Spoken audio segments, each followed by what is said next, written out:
अस्सलामु अलैकुम वरहमतुल्लाहि वबरकातुहू। शे नशीन पर तशरीफ़ फरमा all India Muslim personal law board के सदर हज़रत मौलाना खालिद सैफुल्लाह रहमानी साहब,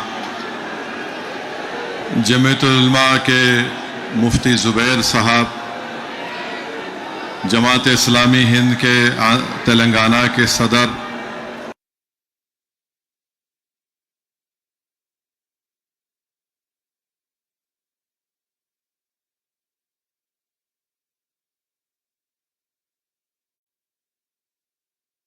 सुनने वाली मेरी इज़्ज़तदार माँ और बहनों और मोहतरमा जलीसा यासीन सुल्ताना साहिबा, जो all India Muslim personal law board के शुबे ख़वातीन के कन्वीनर हैं, मेरे अज़ीज़ दोस्तों और बुज़ुर्गों, मैं आपसे एक बात अर्ज़ करना चाहता हूँ कि हम पहले दो नारे लगाएंगे, आप और हम मिलकर दो नारे लगाएंगे, मगर जो मैं पहला नारा लगाऊंगा उसमें इस दारुस्सलाम के ग्राउंड से कोई उसका जवाब नहीं देगा। सुनिए, जो पहला नारा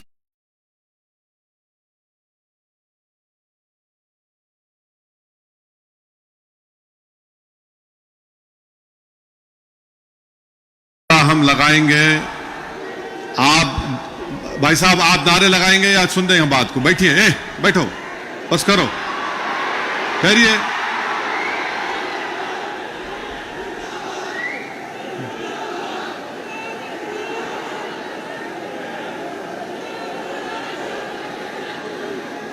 इस ग्राउंड में जितना मजमा है अल्हम्दुलिल्लाह उससे ज्यादा बाहर है, तो ये जरूरी है कि हम उनकी आवाज भी सुने। तो मैं बाहर जो मजमा खड़ा हुआ है उनसे अपील करूंगा कि आप हमारे साथ नारा लगाइए। ग्राउंड में कोई नारा नहीं लगाएगा। नारे तकबीर,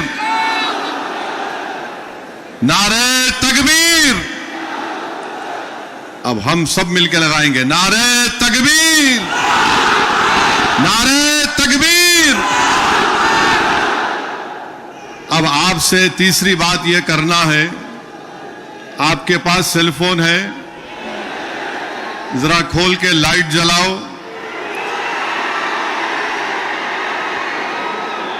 ताकि हमारे बीजेपी वालों की दिमाग की बत्ती जले। लाइट खोलो ताकि हम इस वक्त कानून के खिलाफ पूरे मुल्क को पैगाम दे सकें। हमारे खवातीन भी फोन की लाइट खोल सकते हैं। आप जरा मीडिया वाले दिखाओ।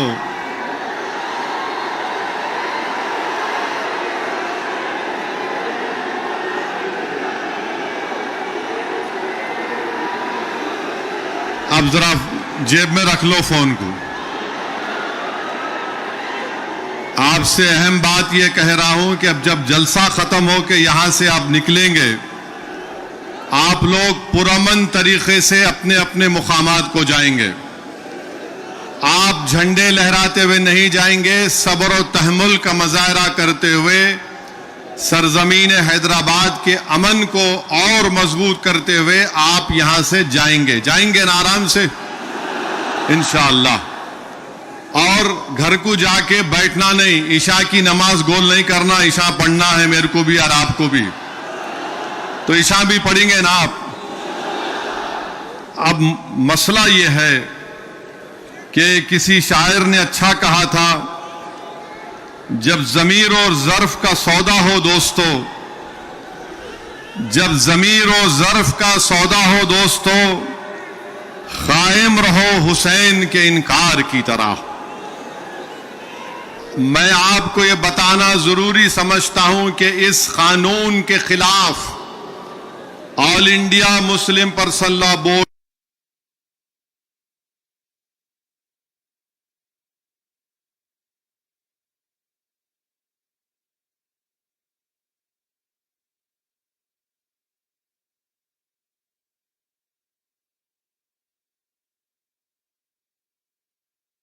हम सिर्फ अपने कब्रस्तानों को या ईदगाह को बचाने के लिए एहतजाज नहीं कर रहे। हम एहतजाज इसलिए कर रहे हैं कि जो सियासी ताकतें आज इस मुल्क पर हुक्मरान हैं वो हमको मिटाना चाहते हैं और हम उनको ये बताना चाह रहे हैं कि हम अपने आप को मिटने नहीं देंगे। इंशाअल्लाह ताला जमहूरी तरीके से तुम मिट जाओगे। हम उनको बताना चाह रहे हैं कि हम झुकने वाले नहीं हैं। हम अंग्रेजों की 200 साल की गुलामी को कबूल नहीं किए। तो हम तुम्हारे इख्तिदार में तुम जो बैठे हो और तुम ऐसे कानून बना रहे हो जो हमारे आईन और संविधान के फंडामेंटल राइट के खिलाफ है।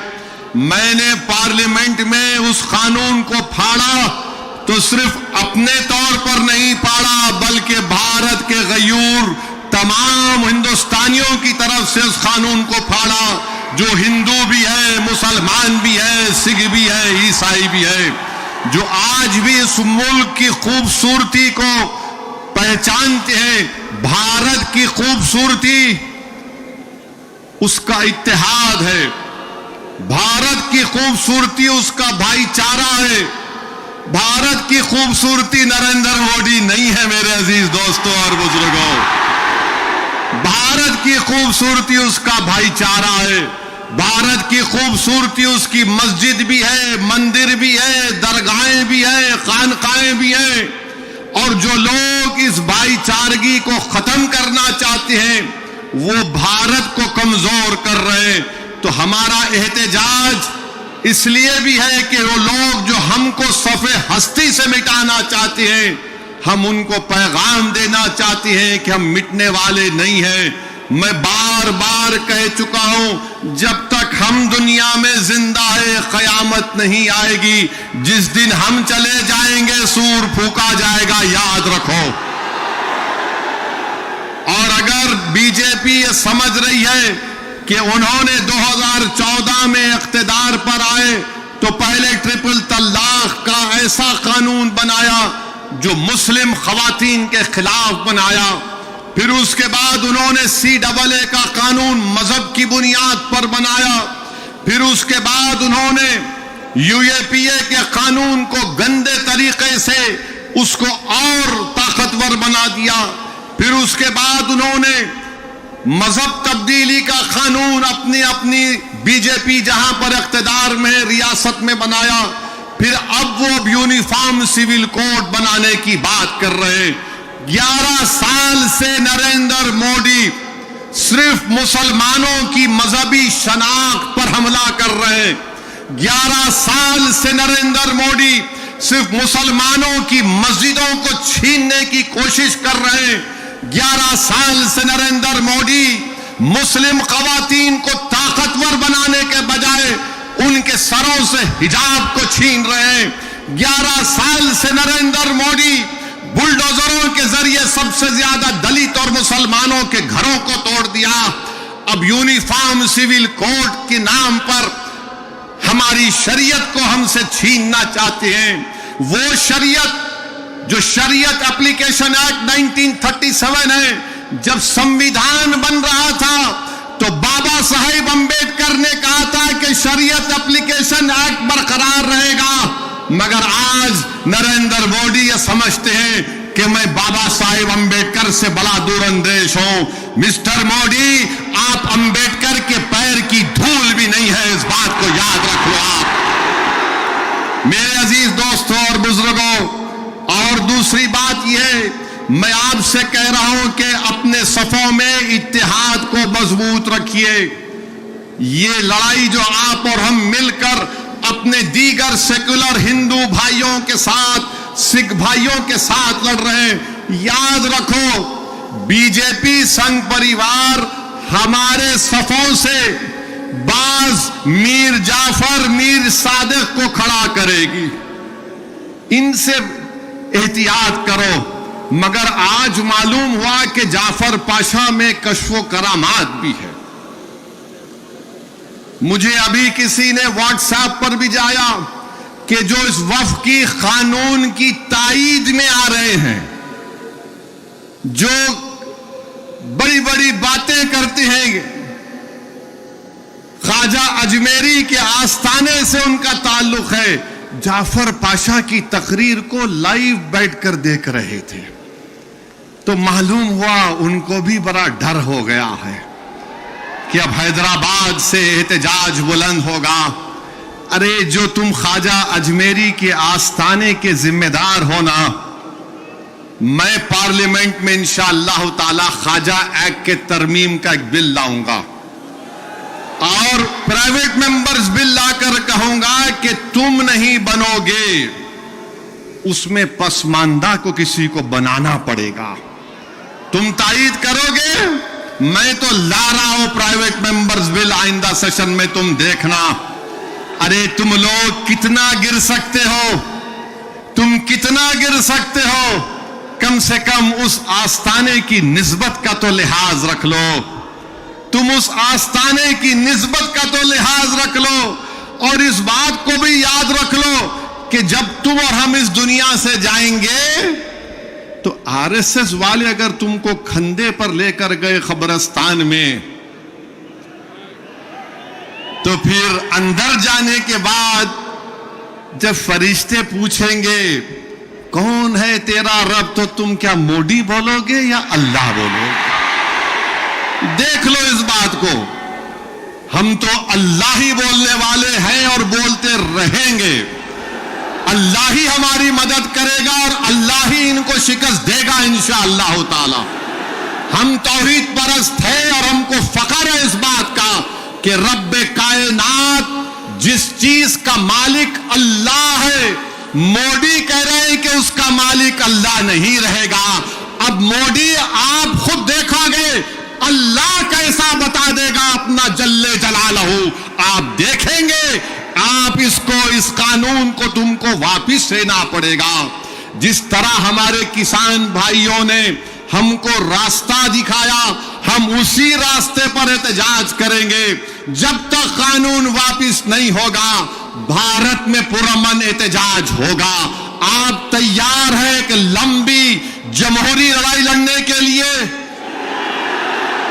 या फिर कोका कोला की तरह उड़ के फिर ठंडे तो नहीं बैठ जाएंगे?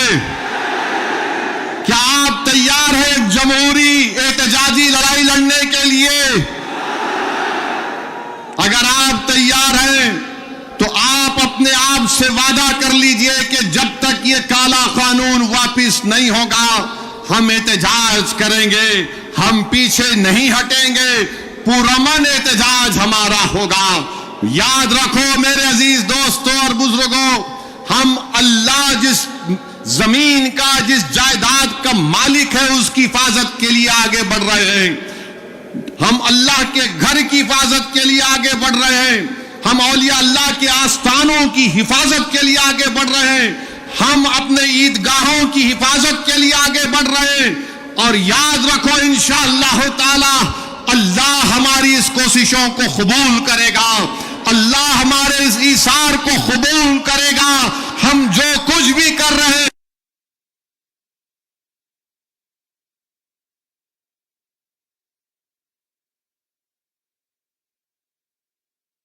एहतजाज होगा, उसमें हिस्सा लीजिए, उसको कामयाब करिए। ये कोई सियासी पार्टी का एहतजाज नहीं है, ये इलेक्शन के वोटों को बटोरने का एहतजाज नहीं है। जिस चीज का मालिक है उसकी हिफाजत करने के लिए एहतजाज हो रहा है। पूरे मुल्क में इंशाअल्लाह ताला जो मुस्लिम पर्सनल लॉ बोर्ड ने प्रोग्राम बनाया उसमें हिस्सा लीजिए। जो तारीख के दिन आपसे कहा गया लाइट बंद करना, लाइट बंद करेंगे या नहीं बंद करेंगे? ये तो बोलेंगे अम्मा 10 मिनट सीरियल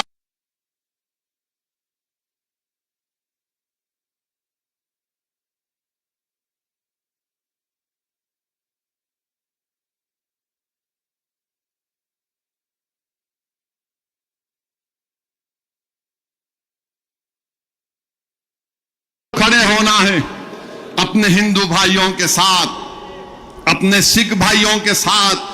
वो भी आज बड़े तकलीफ में है कि ऐसा कैसा कानून बीजेपी की हुकूमत ने बना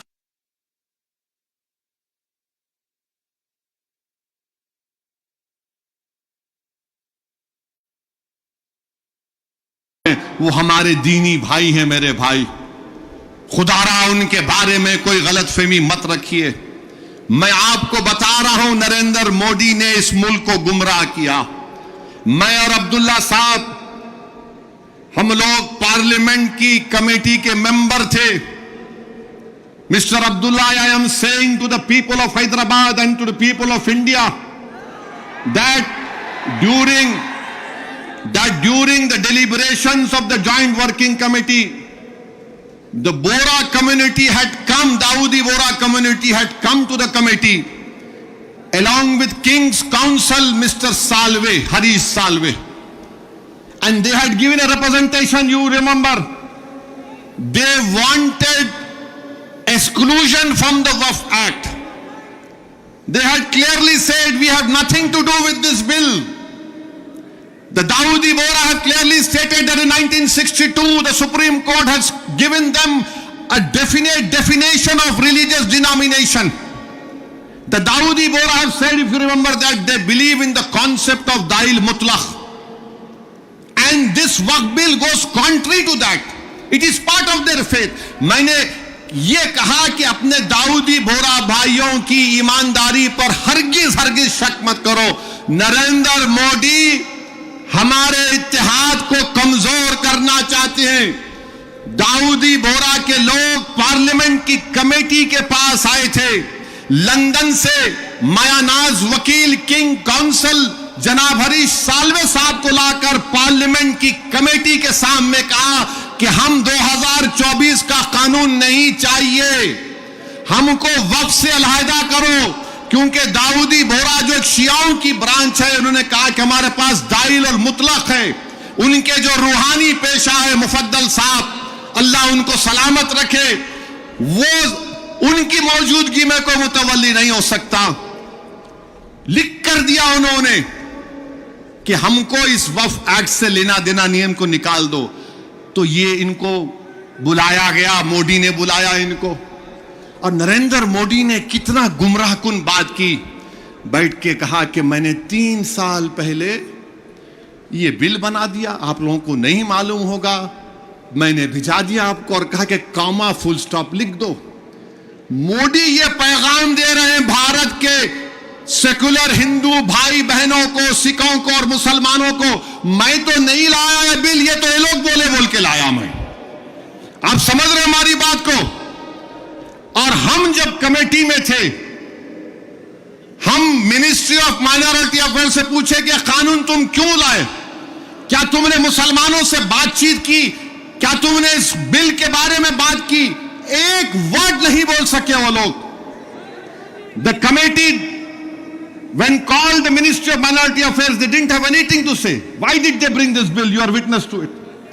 अब मोदी इन दाऊदी बोराओं को बदनाम करने के लिए, पूरे देश में पैगाम देने के लिए कि देखो मैं तो 3 साल पहले उनको बिल दिया था। मेरे भाई, ये साजिश है हमारे इत्तेहाद को कमजोर करने के लिए। मोदी जी, आप शतरंज की चाल खेल रहे हैं, हम भी जानते हैं शतरंज कैसा खेलना सियासत में। डॉक्यूमेंट्स है, आज मैं एक्स पर सोशल मीडिया पर डॉक्यूमेंट्स डाल दिया हूं। दाऊदी बोरा लोगों ने कमेटी को दिया, वो 1924 से कह रहे हैं कि हमको वक्फ कानून में मत रखो, क्योंकि हमारा जो जूरिस्प्रूडेंस है, हमारा जो फिक्र है, वो दाइल मुतलक के ऊपर है। तो आपसे अपील कर रहा हूं कि अपने दिमाग में 1% भी दाऊदी बोरा हमारे दीनी भाइयों के खिलाफ कोई शक मत करिए। वो तो नहीं चाह रहे थे, इनको तो पप्पा जी बुला के बोल दिए आपको वजह से करा मैं। अब चौथी बात यह है, बीजेपी वाले बोल रहे इसमें सब कुछ है, मुसलमानों का फायदा है, औरतों का फायदा है। आज से थोड़े दिन पहले हैदराबाद में फतेह दरवाजे पे एक चालाक आदमी था, लगता है उन्हें भी मोदी जी की शागिर्दी में निकला सो था। उन्हें क्या बोला, आप मेरे पास आओ, जिसके सर टकले हैं मैं दवा देता हूं, बाल उग जाते। लाइन लग गई वहां पे, लगा दगा दवा लगा, बाल उगते। और पब्लिक बेचारी तो मोदी जी भी यही बोल रहे, दवा ले लो सब चीज ठीक हो जाती। इनकी दवा नहीं है, ये दवा मौत है। ये दवा नहीं दे रहे, मौत का पैगाम दे रहे हैं। ये वक्फ को छीनने के लिए ला रहे हैं। आप सोचिए, दाऊदी बोहरा लोगों ने सेक्शन 2 लिख कर दिया, तो मोदी ने क्या किया, दाऊदी बोहरा का नाम लेके सेक्शन 2 बना के उस भारत के दौलतमंद आदमी जिसने हमारे खोजा भाई, ये भी शियाओं का एक ब्रांच है, खोजा ट्रस्ट से खरीद कर 21 करोड़ में अपना आलीशान महल बना लिया। सेक्शन 2 का फायदा उस शख्स को होगा। हम हैदराबाद में क्या बोलते, किसकी दुकान पे किसकी फातिया, क्या बोलते, नाना मामू की दुकान पे नाना की फातिया।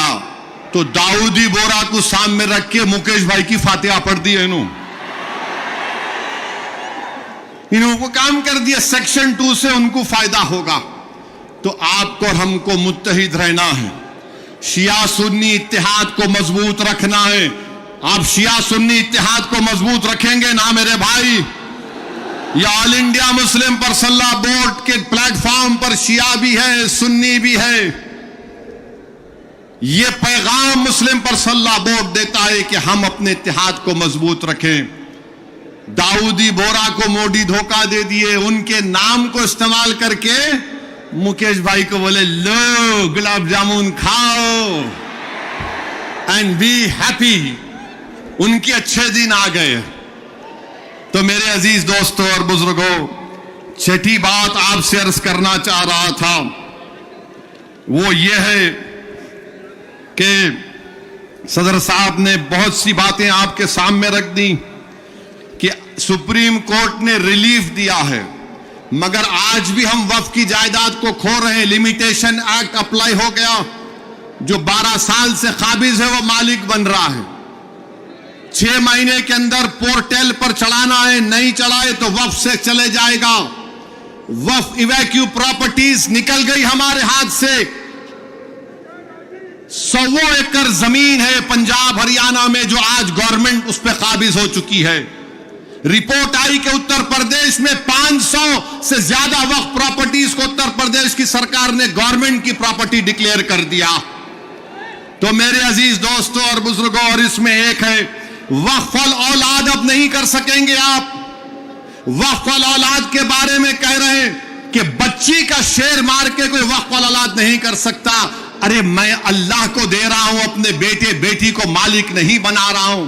क्या यह बात सच नहीं है प्रधानमंत्री जी कि हिंदू सेल्फ एक्वायर्ड प्रॉपर्टी में एक हमारा हिंदू भाई अपने विल के जरिए अपनी एक औलाद को या मोहल्ले में किसी को पूरी प्रॉपर्टी दे सकता है, मगर मुसलमान 1/3 से ज्यादा अपनी किसी औलाद को प्रॉपर्टी नहीं दे सकता। अब यह कानून जो है, अभी अगर कोई कलेक्टर मुतवल्ली को बोलेगा कि तुम दरगाह में उर्स नहीं करना,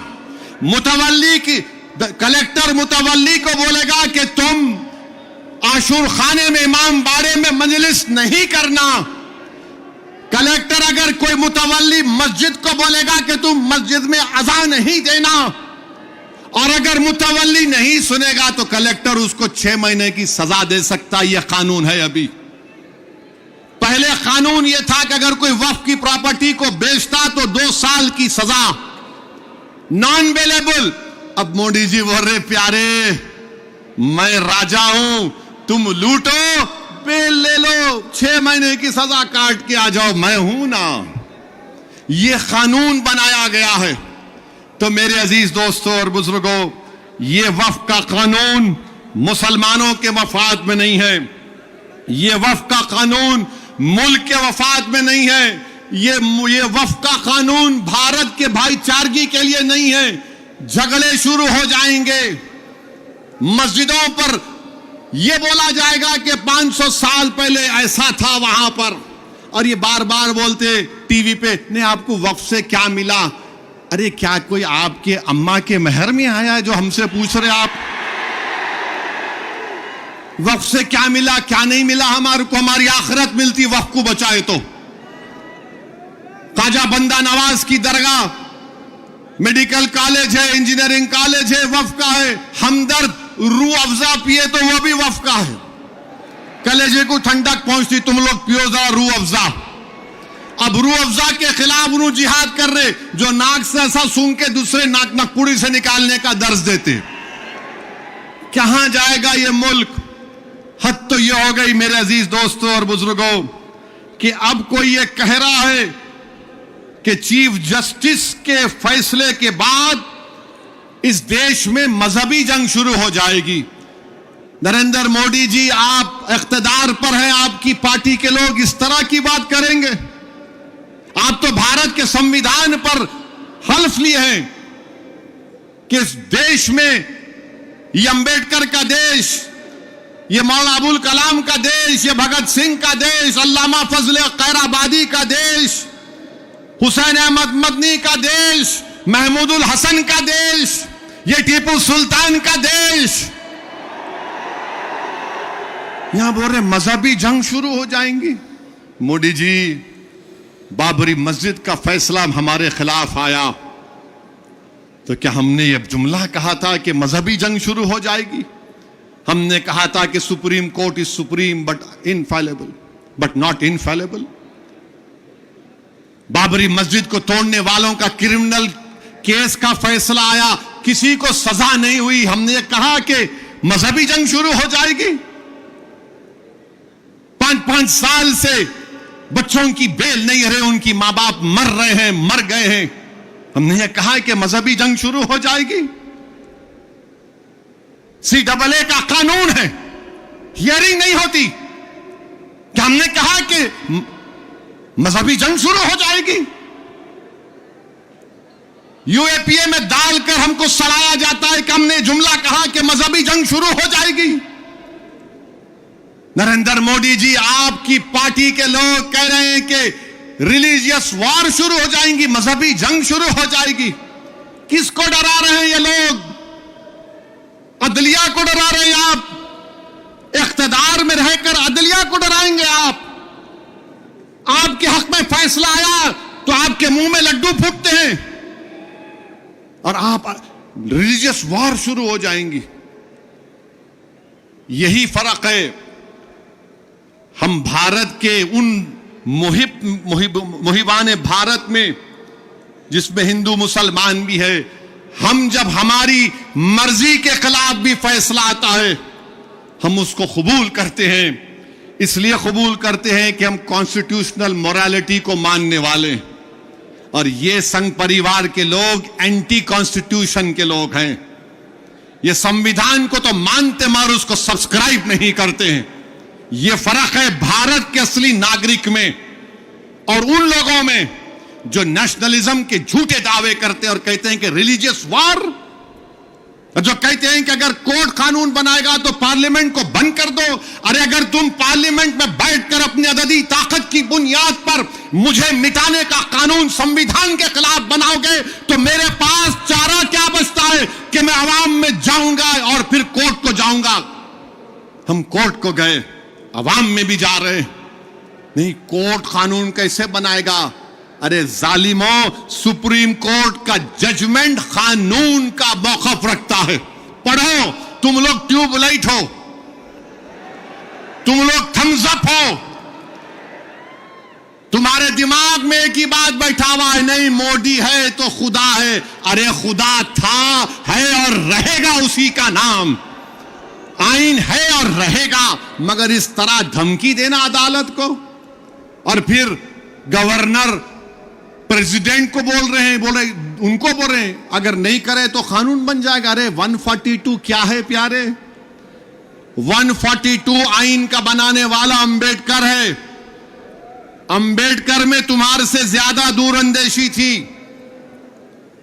आप ये बोल रहे हैं कैसा बनाए, वो कैसा बनाए, हम ऐसा कर देंगे। मगर मेरे अजीज दोस्तों और बुजुर्गों, बीजेपी आइन पर एक फ्रॉड कर रही है और डरा रही है। रिलीजियस वार की धमकी बीजेपी दे रही है। मिस्टर मोदी, कौन रेडिकलाइज हो चुका है बताओ? आप सत्ता में आप हैं, आपके लोग रेडिकलाइज हो चुके हैं। इतना रेडिकलाइज हो चुके हैं कि कोर्ट को धमकी दे रहे हैं, रिलीजियस वार हो जाएंगी।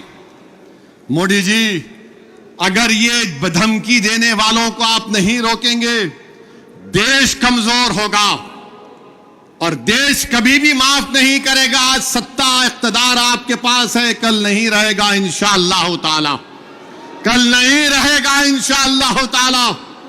अब भारत का हिंदू भी जान चुका है कि वक्फ का कानून बनाए तो क्या मेरे को नौकरी मिलती। हिंदू जान चुका है कि मुसलमानों की नफरत को दिखाकर, मुसलमानों को डराकर वोट बटोरती आई बीजेपी। दिखाने के लिए कुछ नहीं है। 4.5-5% नौजवानों में बेरोजगारी है।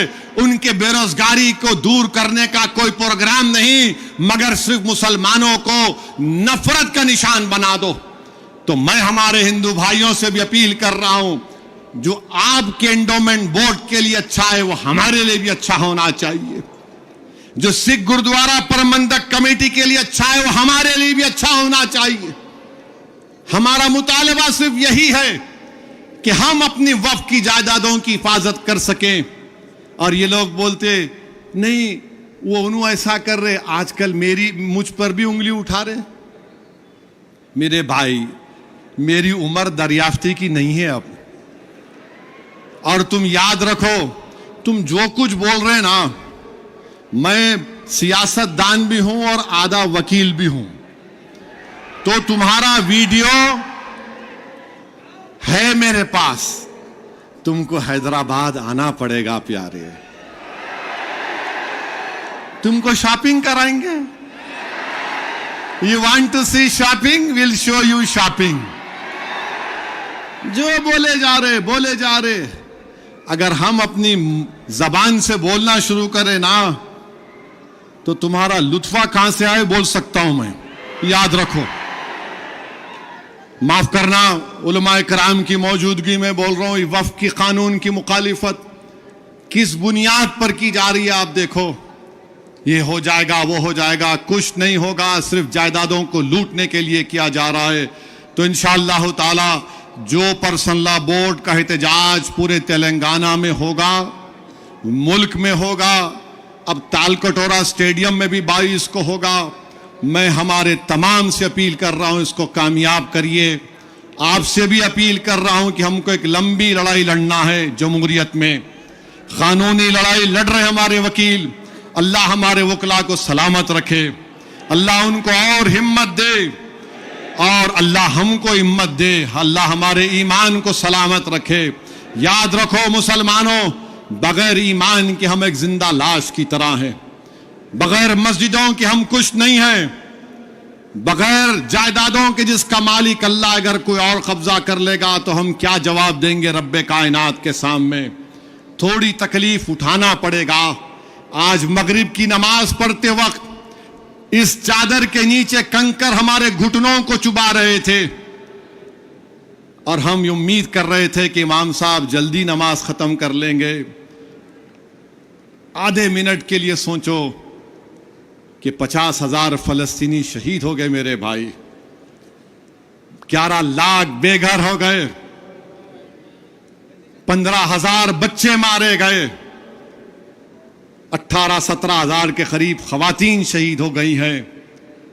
मगर उनका जज्बा देखो, वो कह रहे हैं कि हम मरने को तैयार हैं मगर अपने ईमान का सौदा करने के लिए तैयार नहीं। तो भारत के लोगों, तुमको मजलूमों से आवाज आ रही है कि हक की कामयाबी के लिए, बातिल को शिकस्त देने के लिए हम 75 साल से अपनी नस्लों को कुर्बान कर दिए। तुमने और हमने नजारे देखे कि एक मां कह रही है अपने बेटे के कफन के सामने, कह रही है कि या रसूल अल्लाह सल्लल्लाहु अलैहि वसल्लम, मैं अपने बेटे को आपके पास रवाना कर रही हूं। हम एक बाप को सुन रहे हैं बोलते हुए अपने बेटे की लाश के सामने कि या रसूल अल्लाह सल्लल्लाहु अलैहि वसल्लम, जो दुनिया खामोश बैठी हुई है, आप उनकी शिफा नहीं करेंगे अचर के मैदान में। मेरे अजीज दोस्तों और बुजुर्गों, हमको सिर्फ पुरअमन एहतजाज करना है, ताकि हम आने वाली नस्लों को बता सकें कि 2025 में ऐसे भी नौजवान और बुजुर्ग और खवातीन थे जिन्होंने वक्त के फिरौन के सामने झुकने की तो बात तो छोड़ो, उन्होंने उसकी तकालीफ पर उफ भी नहीं कहा। हम जमहूरी तरीके से लड़ेंगे। हमारे किसान भाइयों ने हमको रास्ता बताया, कानून को वापस लेना पड़ेगा। जैसा कि मुस्लिम पर्सनल लॉ बोर्ड का नारा है, देश बचाओ, संविधान बचाओ, वक्त बचाओ। तो नारा लगाओ, संविधान बचाओ, वक्त बचाओ, संविधान बचाओ, वक्त बचाओ। आप साथ है ना हमारे इंशाअल्लाह ताला। याद रखो, तुम साथ भी नहीं है तो हम हुसैन का परचम लेकर करबला में उतर जाएंगे, क्योंकि अगर तुम साथ होगे तो यजीद को मालूम हो जाएगा कि ये हुसैन के गुलाम हैं, ये ताकत को देखकर झुकने वाले नहीं हैं। तो मेरे अजीज दोस्तों और बुजुर्गों, पुरअमन तरीके से अपने अपने घर को रवाना होइए, झंडे मत लहराइए। अब नारे लगाने का यहां पे वक्त खत्म हो चुका है। पुरअमन तरीके से अपने घरों को जाइए। बड़ी तादाद में हमारी माँ और बहनें भी आई हैं, मैं उनका शुक्रिया अदा करता हूं। नारे तकबीर। अस्सलाम वालेकुम व रहमतुल्लाहि व बरकातहू।